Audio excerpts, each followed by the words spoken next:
Welcome back to In the Know. We are discussing color personalities today, and we talked about green, we talked about blue, and now we are welcoming Rodney Muir, and you are an indigo. I am.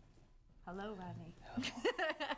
So indigo is an interesting color because indigo is not quite blue, it's not quite purple. Yeah, it's a really, really dark purple, like an eggplant plum. People forget about the indigo when they talk rainbow colors, but it's a really rich, deep connection. It's connected to dream activity, to the psychic realm. It's a real tuning into your inner spirit, right? That person that's on the inside. But an indigo personality are not only very spiritual and very psychically connected, they also are really unique and usually very different. They have a desire to be a part of the crowd, but they usually have this way of saying, but I'm a little different. And so they'll dress differently. They're the people you'll see that will mismatch, like the Cindy Laupers, or they'll be maybe not you per se. No. Not quite that extreme, but yes. You can talk to that. Tell us about your personality. Well, to the dress, yes. Matching has never been my strong suit, as my wife will gladly point out to anybody. But very much caught in the big picture type thinking. Very much looking at what's beyond.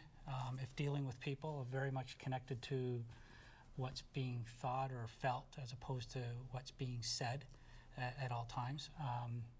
And there's that real internal battle of what my child or subconscious wants to say as opposed to what the logical conscious part of me wants to say, and trying to keep them in balance because the one wants to always override the other. Right.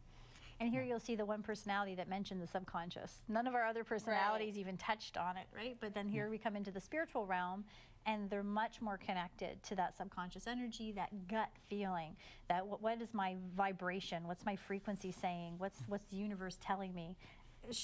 Maybe tell everybody how signs play a big role in your life and how you follow signs. It's that whole, again, getting in touch with what's happening in the universe around you, looking at that big picture. And we're constantly, everybody's given signs. There's always things happening in their life. Some of them are repeated for whatever reasons. But a lot of us live in the conscious mind, and we don't pick up on these things. We don't look at these things. We just don't recognize them. Can you give us an example of a sign, just for people at home? Let's see. Something that I can think of recently. Yeah. I get 44s. Oh, yeah. Okay, 44s. Yeah. I can think of a situation where, you'd be driving, or you go out to the mall and you see something you like, but you're not really sure if you should get it. And then, of course, you're watching TV later and you see the same thing come up on the TV. And I really want that, but no, I'm not going to. No, I can't do that. And then you're talking to a friend or you're flipping through a magazine, and there it comes up again.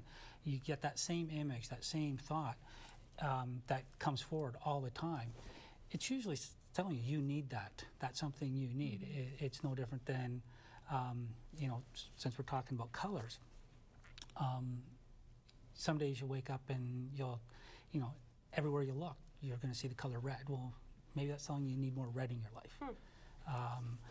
Or the 44, it's telling you, that equates to something that tells you you need that. Okay. Any challenges as an indigo personality?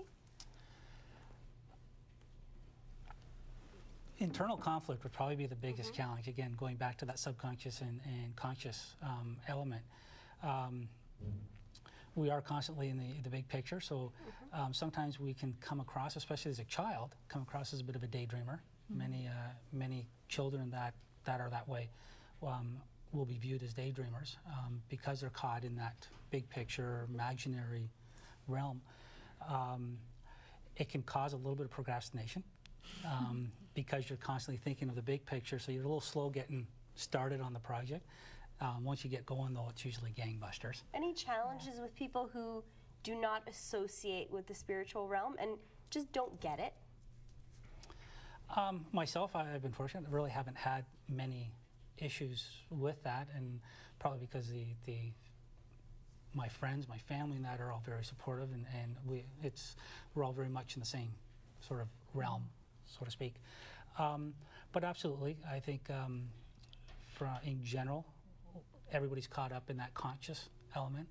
There's that bit of a taboo that you know, no, that's hocus pocus, or you know, that's something we shouldn't believe in.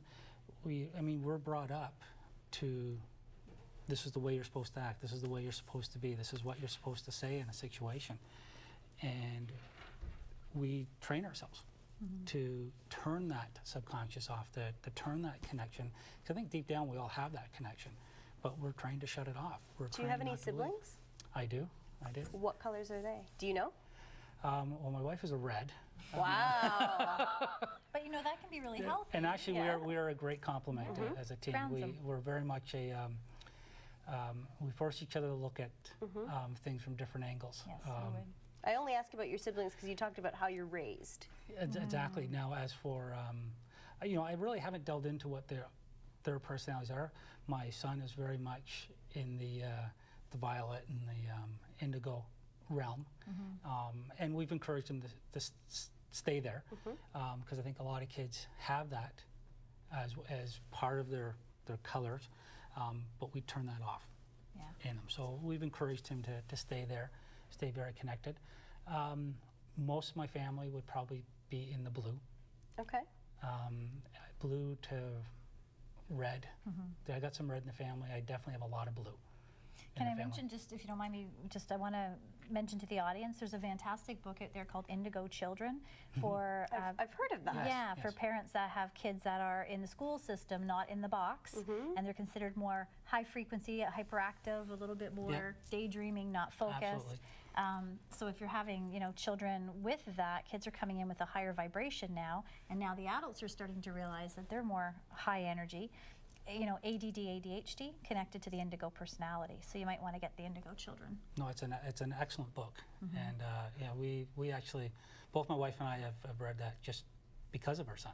So behavior-wise, the color can affect someone's behavior as well. Well, for sure.